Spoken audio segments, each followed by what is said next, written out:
I grew up in an all-black town surrounded by White County in Whitesboro, New Jersey, when they said nothing ever good comes out of Whitesboro, where I had two disabled brothers.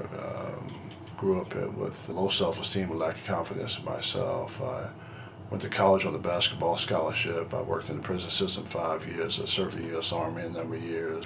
I've been in a number of businesses. Now I've dedicated my life to education. And I teach people how to develop an identity for themselves because I didn't have one. Okay, so speaking about the 9 steps to success, could you just tell us a little bit more about that process? What does that involve? Well, the first step of the 9-step success process, and it says success process because you need to be able to process. And what I realize, I'm right brain, so I'm emotional. I focus on vision, big picture, creativity, all of that. Is that what I missed was a process to be able to execute what your dreams and aspirations are. The first step of the 9-step success process is called Check Your ID, which is focused on who you are, what your talents are, what your skills are, what you love to do, what you're passionate about. That's the piece, Natalie. If you can get that first step and find out everything that you love and then organize that, then take information and education, make it relevant to your passion. Yes. And the 24 hours that you have every single day, which is the only thing that makes you equal. Everybody has 24 hours. That's what makes everybody equal. Yeah. So the question is, what do you do with the 24 hours? And so when you can take the 24 hours, organize education and knowledge, apply it to your talents, to your natural ability, to your passion, to what you love, you change the way you learn. Right now, the educational system in school teaches you how to memorize, take tests, repeat your information back. You get labeled with a grade. If I ask a student what they learned 2 weeks later, they'd probably say nothing. You're stuck in a world where you do the same thing over and over every single day. If you did the same thing you did yesterday as you would do today, as you would do tomorrow, what have you done? Nothing. Nothing is nothing is nothing. So all you can be in life is a worker. Yeah. You can't be a thinker. So identity is the foundation for thinking and developing and creating and co-creating and building and growing and improving. The second step, of course, is vision. It's create your vision. What can you see? What can you be? If you can believe it, you can see it, you can be it. And so the idea of being able to take vision. I'm in the education business. How big is education? It's worldwide. How big should my network be worldwide? I'm in London right now doing this interview. It's based on vision. So there should be no unlimited opportunities if you can see it. And you can then organize a process, which goes to the third step. You got to have a travel plan. What's your plan? What is your plan to execute it and make it happen every single day? That's why we go to school. That's why we're educated. That's why we Yeah, because it doesn't just manifest overnight, does it? I think people just think it's easy and it'll happen, but it doesn't, does it? Step by step. Can you prepare yourself for success?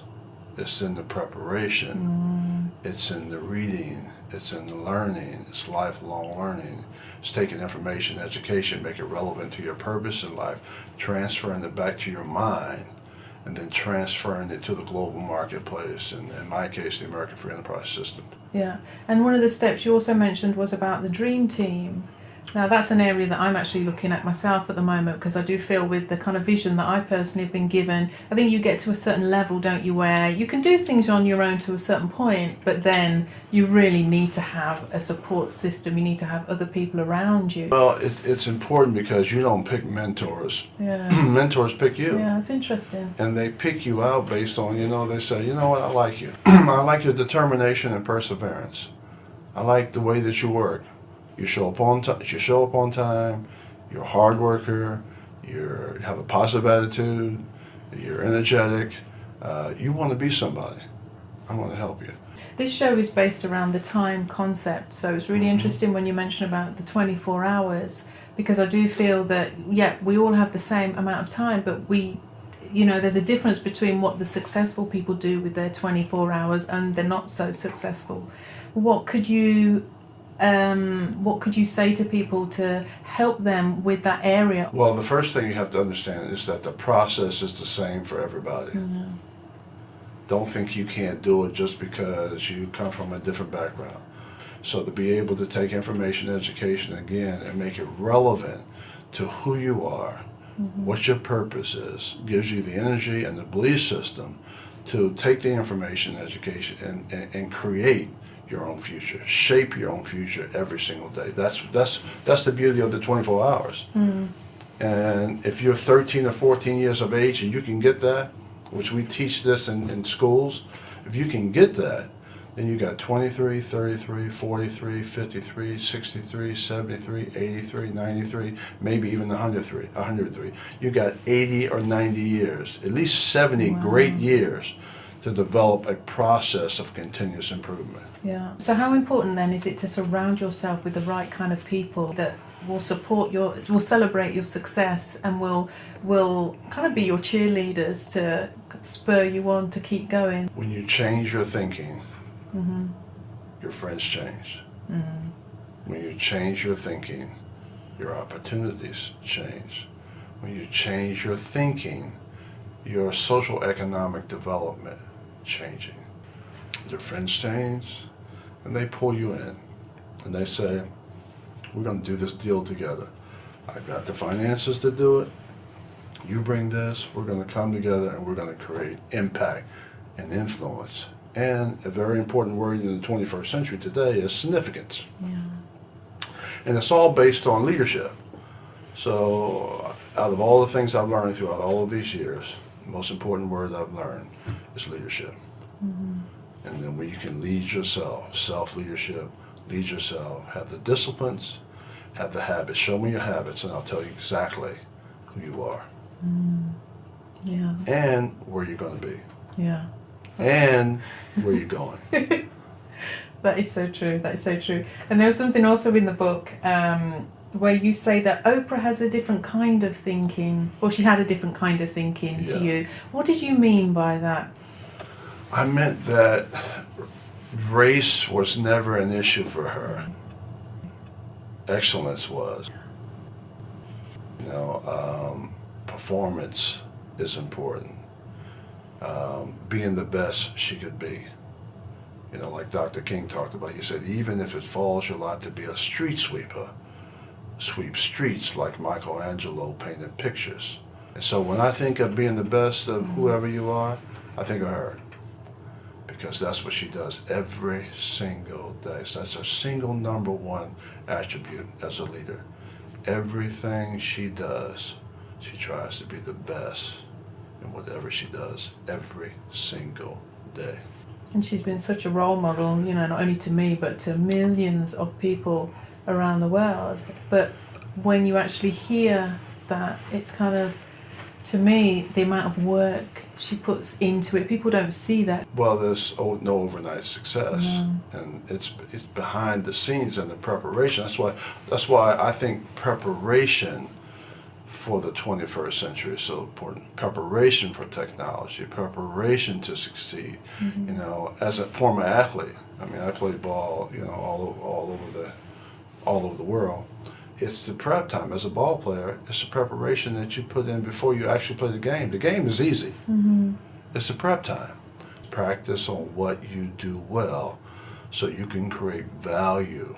So what's the challenge? For us, number one is to transform from a follower to a leader. And then to work on your craft so well you become an expert in your field. And then what happens? Followers are looking for leaders. Now, how many followers do you have in the world? I would say you probably, out of 6.5 billion people in the world, 99% of those people are doing nothing. They're just walking around and looking for things to do and trying to keep busy, and they're stuck in the box doing the same thing over and over every single day. The 1% are doing what? They're working hard on their own development so that they can lead. So if we can get that 99%, to get that mentality and get that mindset that the 1% has, where they say, you know what, I'm going to take charge of my development every single day. The challenge is to change the way you think and feel about yourself when, in the 24 hours that you have every single day, which is the only thing that makes you equal, everybody has 24 hours. The question is, what are you doing with the 24 hours? So what does a day look like in the life of Stedman Graham? Do you have a process of how you change your thinking through the day, or what does your day look like for you, of how you work on yourself and your belief system? You know, it's planning in the morning, it's planning at night, it's being clear on who I want to be, it's having clarity about my work. I have a focus, I have a passion, I teach identity development all over the world to as many people as I possibly can. So my day is kind of organize the global marketplace and figure out how to compartmentalize my life around work-life balance. So that I have a little bit of balance here, a little bit of balance here, a little bit of balance here, and then over a long period of time, I can begin to manifest and create the future I want and the life I want based on the long-term thinking. Short-term goals, long-term planning, execution and sustainability over a long term based on the process I create every single day. So one day, one great day, times 7 is one great week, times 4 is one great month, times 12 is one great year. So the process will take over, and you can do it, and anybody can do that. Oh, fantastic. And if there was one tip that you could leave for the viewers with regards to their identity, what would you say to them today? Take time to be clear on who you are. That's the foundation for your growth and development and your thinking. That's your identity. Wow, fantastic. Well, your book, Identity Passport to Success, is out now. So I encourage everybody to go out and purchase it. It is fantastic. I've read it and there is so much great insight in there. And also what I love about it as well is A, that you use stories as well, which people I think can really relate to. And B, that it's actually a book that you have to sit and think about, because there are lots of sections in there where you have to actually do the work, so there's no getting away from it. You have to sit down and think about your own life and fill in the blanks. So I would recommend to everybody out there, it's a fantastic book, so make sure you go out and buy it today. It is fantastic. Stedman, thank you so much for joining me on today's show. I really appreciate it. Thank you so much. You're welcome. Thank you. Stedman's new book, Identity, Your Passport to Success, is out now, and for a chance to win a copy, just post "I'm in it to win it" on my Facebook or Twitter page, and you'll go into the draw to win a free copy of this book. The winner will be notified via Facebook and Twitter, so don't delay. Make sure you enter for your chance to win this fantastic book.